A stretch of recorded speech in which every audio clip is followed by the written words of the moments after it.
नमस्कार. दिनांक 10 मार्च.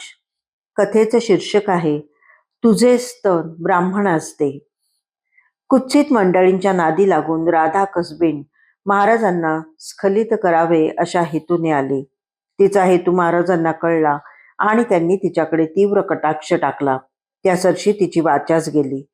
मग ती महाराजांकडे कामभावनेने पाहून विचार करू लागली. तेव्हा स्त्री पुरुषात भेद काय असे महाराजांनी तिला विचारले.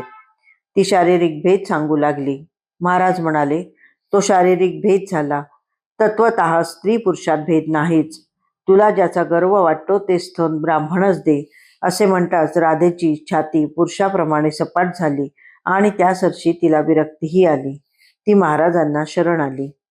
संतांचा छळवाद मांडणारी माणसे सर्वत्र सर्व काळी असतात. त्यांच्यामुळे संतांचे संतपण झाळून झाकाळून निघते. खरे तर अशा छळवादी कुत्सित निंदकांचे आभारच मानायला हवेत.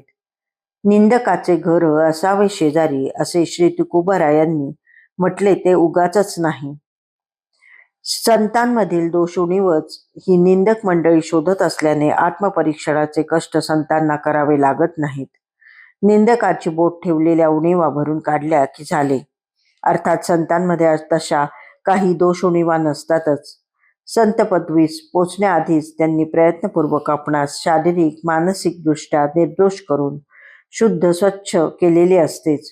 पण निंदकांनी काढलेल्या दोषांबाबत ते अधिक दक्ष राहतात. इतकेच निंदकांचे संतांवर उपकार होतात ते असे. अक्कलकोटातही निंदक होतेच. त्यांनी राधा गणिकेच्या साह्याने महाराजांना नामशेष करण्याचा बेत केला.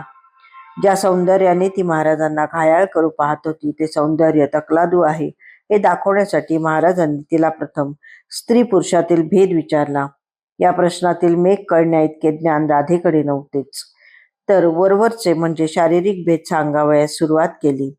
त्यावर महाराज जे म्हणाले ते फार महत्वाचे आहे. त्याचा मतितार्थ असा की तत्वतः स्त्री पुरुषात भेद नसतो.